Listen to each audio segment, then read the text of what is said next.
วันนี้เราจะมาพรีเซนต์เกี่ยวกับสัญญาณการขโมยนะคะ ซึ่งเราได้ทำสัญญาณการขโมยของประตูโรงงาน เพื่อรักษาความปลอดภัยและลดการจ้างพนักงานรักษาความปลอดภัย ซึ่งหลักการสัญญาณการขโมยของเราก็คือ เมื่อเราปิดประตูโรงงาน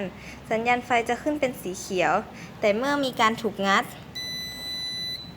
สัญญาณจะแจ้งเตือนโดยการส่งเสียงและเปลี่ยนจากสีเขียวเป็นสีแดงและเหลืองและจะส่งเสียงดังขึ้นเมื่อเกิดเสียงขึ้นพนักงานรักษาความปลอดภัยจะรีบขึ้นมาดูทันทีและระบบจะรีเซ็ตกลับมาเป็นสีเขียวเหมือนเดิมค่ะ